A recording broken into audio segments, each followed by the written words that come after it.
श्री राम के नाम पे जो वोट मांगे उनको जूता मारोगे। फिर बता रहा हूँ, आने वाली सरकार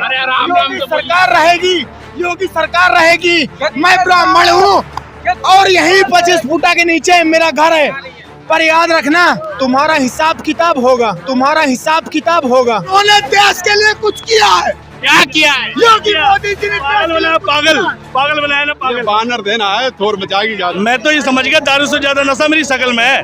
मेरी शकल देख के चढ़ गई इसको। तो बीजेपी छोड़ो, कांग्रेस का नेता भी अगर धर्म के नाम पे वोट मांग रहा है ना, तेरा जूता उठा के मारूंगा। ठीक है, सुनो, चीखने से सच नहीं हो जाता। देश में 155 लाख करोड़ का कर्जा है तो है, देश में महंगाई है तो है, ठीक है, मुद्रास्फीति है तो है, ठीक है, देश में धर्म को लेकर राजनीति चल रही है तो चल रही है। तुम कितनी चीखें मार लोगे, ये सच्चाई है, झुटला नहीं सकते। ठीक है, झुटला नहीं सकते। ठीक, अब रही बात, पेट्रोल के रेट बढ़े हुए हैं तो बढ़े हुए हैं, डीजल के रेट बढ़े हुए हैं तो बढ़े हुए हैं। ठीक है, तुम्हारे चीखने से और बहुत बहुत चिल्लाने से कुछ नहीं होता, और नेता के जीतने हारने से भी देश की स्थिति नहीं बदलती। ठीक है, महंगाई है तो है, ठीक, महंगाई तुम्हारे चीखने से कम नहीं होगी। फिर तो भाई मैं वोट धर्म के नाम पे दूंगा क्या? या धर्म के नाम पे जो वोट मांगने आएगा जूता नहीं मारूंगा उसको? क्यों धर्म के नाम पे वोट दूंगा मैंने मंदिर का पुजारी चुना है, या मंदिर के पुजारी के इलेक्शन होते हैं? इलेक्शन होते हैं संविधान के नाम पर, इलेक्शन होते हैं डेवलपमेंट के लिए, इलेक्शन होते हैं हमारे इलाके की तरक्की के लिए, इलेक्शन होते हैं हमारी सुविधाओं के लिए। तो सुविधा के लिए चुनूंगा ना। क्यों दूंगा भगवान के नाम पे वोट? क्यों दूंगा मंदिर मस्जिद के नाम पे वोट? और छोड़ो, बीजेपी छोड़ो, कांग्रेस मांगे तो भी नहीं दूंगा, आम आदमी पार्टी मांगेगी तो भी नहीं दूंगा। धर्म के नाम पे वोट किसी को नहीं दूंगा। ठीक है, और भाई उसको बुरा क्यों लग रहा है बीजेपी को कि धर्म के नाम पे वोट चाहिए? क्यों मांग रहे हो धर्म के नाम पे वोट? काम करो, वोट लो, काम करो, वोट लो, क्या दिक्कत है? ठीक है, अब सुनो, मैंने कहा था ऑन कैमरा, कहा था, अब भी ऑन कैमरा कह रहा हूँ, धर्म के नाम पर जो वोट मांगने आए, जो कह दे कि भाई मैं तुम्हारे लिए मंदिर बनवा रहा हूँ, पहले जूता मारो उसको, क्योंकि मंदिर आवाम बना लेगी। ठीक है, लोगों के पास इतनी कैपेसिटी है।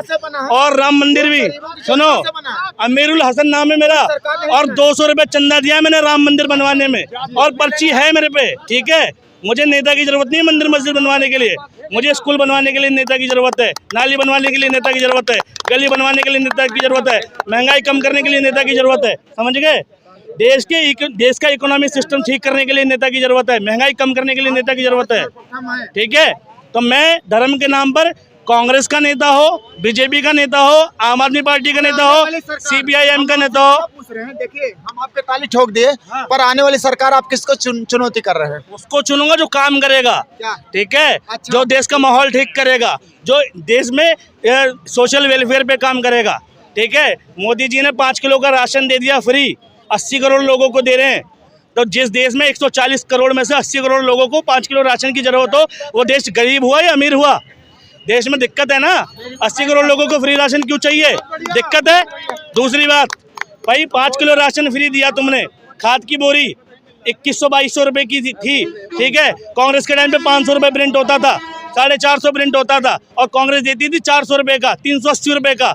अब इसकी सरकार में, सुनो, एक मिनट, कांग्रेस की बात नहीं कर रहा हूँ मैं, कांग्रेस की बात नहीं कर रहा हूँ, सुनो, मैं कांग्रेस की बात नहीं कर रहा हूँ, मैं सरकार के बेवकूफ बनाने की बात कर रहा हूँ। पहले कांग्रेस की तो मुझे कांग्रेस नाम लेना पड़ेगा भाई। 400 रुपए, 450 रुपए की बोरी थी, कांग्रेस उस पर 50 रुपए कम करके 400 रुपए की दे रही थी, या 350 की दे रही थी। अभी मोदी जी ने क्या कहा कि बोरी है 2500 रुपए की, 1500 रुपए सब्सिडी दे रहे हैं हम। ठीक, और उसके बाद पड़ रही है कितने की? वो 1400 कुछ रुपए की। तो भाई बीजेपी की सरकार में खाद की बोरी पड़ रही है, यूरिया की बोरी पड़ रही है 1400 रुपए की, कांग्रेस के टाइम में पड़ रही थी 400 रुपए की। तो भैया यूरिया ही फ्री कर दो, क्यों राशन फ्री कर रहे हो?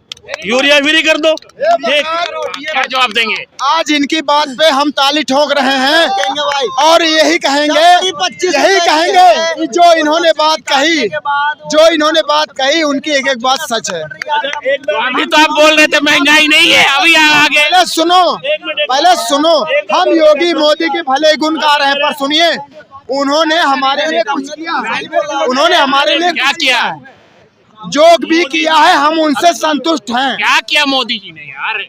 अच्छा, हमारे लिए कुछ नहीं किया, यहाँ और भी जनता खड़ी। क्या क्या मोदी जी ने? देश को बेच गए, देखिए ये बोले देश को बेच गए। देश को, अगर देश को बेच गए होते सुनो, तो देखो सुनो भाई, एक बात बता रहा हूँ, भक्त की बात बता रहा हूँ। गोबर भक्त जो होता है, चश्मा लगा ले, कोट पैंट पहन ले, ठीक है, बहुत अच्छी शर्ट पहन ले, टाई पहन ले, अच्छे से अच्छे विभाग में हो, अगर वो मोदी भक्त है ना तो वो गोबर भक्ति है, ठीक है। उसके दिमाग में, उसके भेजे में ज्ञान की बात नहीं होगी, कोई भी हिस्ट्री की बात नहीं होगी, वो सारी बातें उसके पास व्हाट्सएप की होंगी। कोई भी हो अच्छे से अच्छे विभाग में होगा तो भी उसके पास बकवासी होगी। एक और बात बता रहा हूँ, सुनो, देश में 3 क्रांतियां हुई थी, कांग्रेस के टाइम पर हुई थी। पहला डैम कांग्रेस ने बनवाया था, भाखड़ा नंगल परियोजना, तुमने सुना नहीं होगा, दामोदर घाटी परियोजना, जब देश में कुछ भी नहीं था ना। कब हुआ था? 1953 में हुआ था, भाखड़ा नंगल परियोजना, दामोदर घाटी परियोजना, ठीक है। किसने करी भाई? एक इनको लग रहा है मोदी ने बनाई, 1953 में आई है, ठीक है, मोदी जी थे 53 में।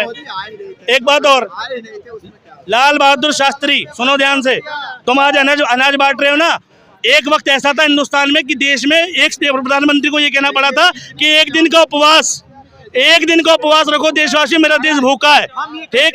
और उस टाइम में रेडियो नहीं था, टेलीविजन नहीं था, फिर भी सारे देश ने वो बात मानी थी। सुनो, कहना अभी का हालात बताइए, पुराना हालात, राहुल, कांग्रेस, ये सब तो भ्रष्टाचार थे ही, इनकी आप हालात क्या बता रहे हो? अभी योगी आदित्यनाथ की हाल बताओ, क्या कार्यकाल में काम हो रहा है कि नहीं हो रहा है? अभी आज का हाल सुनो, संसद भवन में 2 बंदे कूद गए ऊपर से, क्या हुआ? वो सिक्योरिटी क्या हुई? सिक्योरिटी लेफ्ट कैसे हो गया इसकी गवर्नमेंट में? संसद भवन के अंदर कैसे गिर गए 2 बंदे, और वो एकदम स्पीकर की कुर्सी तक जा रहे थे। तुम बात कर रहे हो प्रदेश की सुरक्षा की, संसद भवन सुरक्षित नहीं है, तुम बात कर रहे हो। कोई भी आदमी कैसे भी एरा गेरा नत्थु गेरा घुस जा रहा है, ठीक है। इतने बड़े देश के रिप्रेजेंटेटिव बैठते हैं उधर, ठीक है, 750 सांसद बैठते हैं, उन 750 सांसदों के बीच अनसिक्योरिटी हो गई, 140 करोड़ लोगों के प्रतिनिधि, बताओ कैसे हो गई वो।